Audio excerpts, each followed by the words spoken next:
Hello everybody, welcome back to my channel. Hopefully आप सारे ठीक होंगे, अच्छे होंगे। बोर्ड्स की तैयारी अच्छे से चल रही होगी। आज का जो हमारा टॉपिक है वो बेसिकली हमारी पार्ट बी है बिज़नेस स्टडी की, बिज़नेस फाइनेंस एंड मार्केटिंग। ठीक है, चैप्टर 9th जो सीबीएसई द्वारा बुक दी गई है हमें, फाइनेंशियल मैनेजमेंट है। बेसिकली चैप्टर को शुरुआत करने से पहले हम थोड़ा सा मीनिंग देख लेते हैं जी। मीनिंग क्या है? देखो, फाइनेंशियल का मतलब क्या होता है कि फाइनेंस यानी कि पैसा, है ना, cash flow, matter concerned with money, है ना, ये सारी चीज़ें किसमें आती हैं? हमारी फाइनेंस में आती हैं। और मैनेजमेंट क्या है?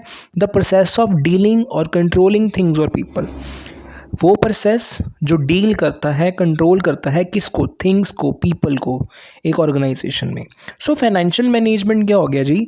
मॉनिटरिंग, कंट्रोलिंग, प्रोटेक्टिंग, रिपोर्टिंग, किस चीज़ को? कंपनी के फाइनेंशियल रिसोर्सेज को। अब फाइनेंशियल रिसोर्सेज की हम बात कर रहे हैं तो इसमें सिर्फ पैसा तो नहीं आएगा, इसमें यार फिक्स एसेट्स आएंगी, करंट एसेट्स आएंगी, है ना, लिक्विड एसेट्स आएंगी, मतलब ये सारी चीज़ें आती हैं हमारे पास फाइनेंशियल रिसोर्सेज में। अब इसको मैनेज भी हमने अच्छे तरीके से करना है।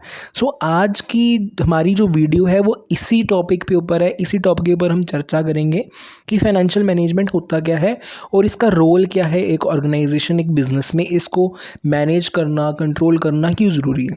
फर्स्टली है meaning of financial management. Financial management is concerned with efficient acquisition and allocation of funds. Financial management क्या होता है?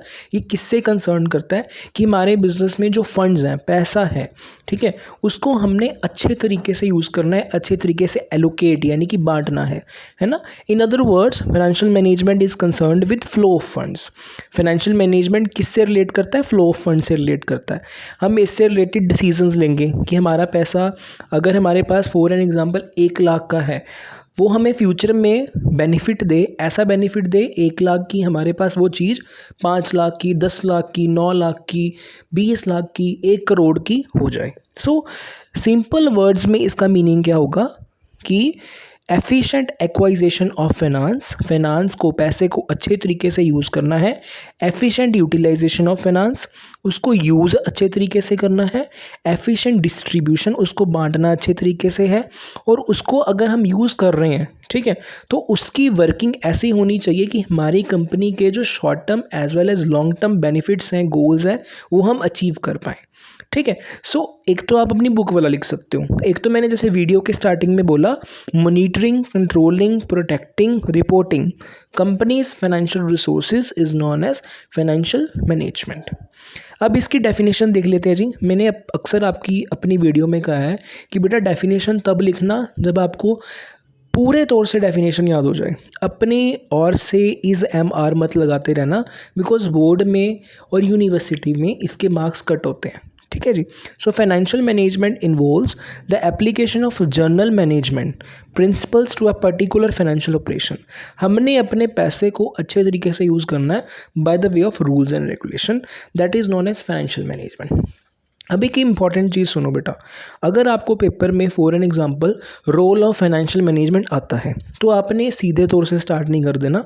जैसा आपकी बुक में दिया हो गया है वैसा ही आपने स्टार्ट करना है। रोल ऑफ फाइनेंशियल मैनेजमेंट लिखिए, उससे पहले पॉइंट को मेंशन करने से पहले, प्रेजेंटेशन बनाने से पहले थोड़ा सा मीनिंग लिख दीजिए या थोड़ी सी प्रेजेंटेशन टाइप लाइन लिख दीजिए। जैसे कि यहाँ पे लिखा हुआ है, all the financial activities of a company are directly और indirectly affected by the financial management.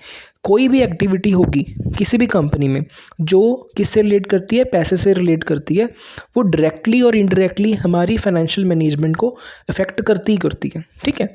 The common activities and areas which are influenced by financial management are, वो कौन से एरियाज़ हैं, वो कौन सी एक्टिविटीज़ हैं जो हमारे फाइनेंशियल मैनेजमेंट को अफेक्ट करती है, वो आपने फिर नीचे लिख देनी है प्रेजेंटेशन के तौर पे, जैसा कि आपकी बुक में दिया गया है।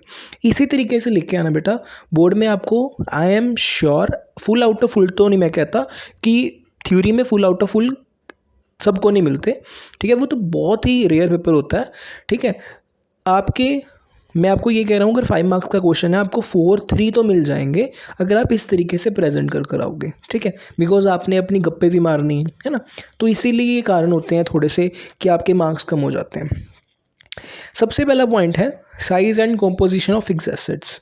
बेसिकली हमारे कंपनी में किस तरह की एसेट्स हैं, whether it is long term assets, whether it is short term assets, वो एसेट्स वो हमें एसेट्स कैसी हमें बेनिफिट दे रही हैं, ठीक है, उनका साइज़ क्या है, उनका कॉम्पोजिशन क्या है। बेसिकली ये सारी चीज़ें डिपेंड करती हैं हमारे इन्वेस्टमेंट के डिसीज़न के ऊपर कि हमने अपनी इन्वेस्टमेंट को किस तरीके से किया है। कि अगर फॉर एग्जांपल मैं अभी इन्वेस्ट कर रहा हूँ, वो इन्वेस्टमेंट मेरे को 10 साल बाद जाके बेनिफिट देगा, वो अभी तो नहीं दे रहा ना, अभी तो मेरे लिए वो एक्सपेंडिचर ही है ना।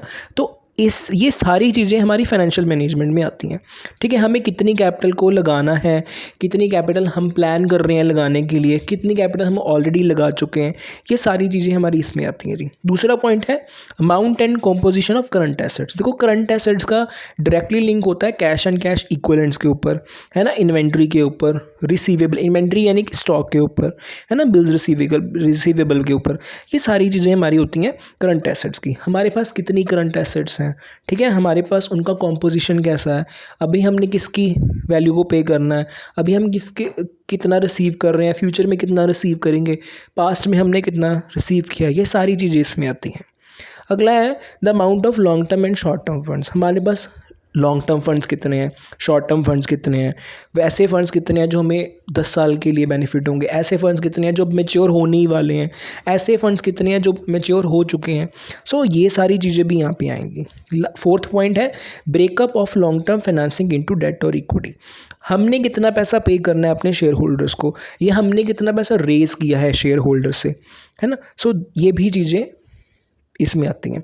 All items in P&L account, जितने भी आइटम्स हैं, whether it is interest, depreciation, revenue, expenses, ये सारी की सारी चीज़ें इसमें आएंगी। ये भी हमारे फाइनेंशियल मैनेजमेंट को अफेक्ट करती हैं, ठीक है, ये भी हम पार्ट लेंगे इसमें। सो ये तो था हमारा role of financial management. Deep में पढ़ने की आवश्यकता नहीं है आपको, जस्ट ऊपर ऊपर से देखो, ठीक है, अपना लिखने की कोशिश करो, जस्ट कॉन्सेप्ट समझो, ठीक है। ये तो मैंने आपको ओवरव्यू दिया है ना, आपको ईजी हो जाए समझना। कंक्लूजन लिखना बहुत ज़रूरी है ना। After learning the role of financial management in business we can say the success और failure of an organization depend upon the decision of financial management. हमने ये सारा पढ़ा, हमने क्या कंक्लूजन निकाला है कि हमारी कंपनी सक्सेसफुल होती है, हमारी कंपनी अनसक्सेसफुल होती है। ये सारी चीज़ें किसके ऊपर डिपेंड करती हैं, फाइनेंशियल मैनेजमेंट के ऊपर डिपेंड करती हैं।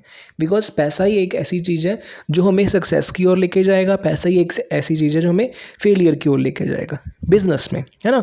सो हमें इसका अच्छे से प्रयोग करना है by the way of financial management, यही हमने पढ़ा है।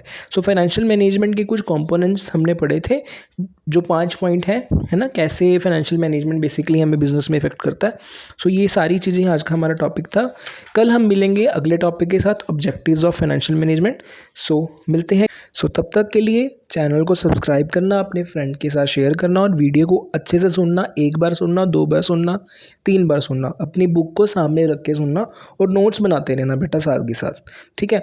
और पेपर में आपको पता है कि MCQs आने हैं, तो MCQs भी आप गूगल करो, ठीक है, मॉक टेस्ट दो, अगर आपकी कोई बुक है MCQ वाली वो पढ़ो, ठीक है, MCQ सॉल्व करो जितने हो सकते हैं, असर्शंस वाले क्वेश्चन सॉल्व करो, केस स्टडीज़ पढ़ो, केस स्टडीज़ तो वेरी इंपॉर्टेंट है, ठीक है। तो बेटा see you tomorrow with objectives of financial management.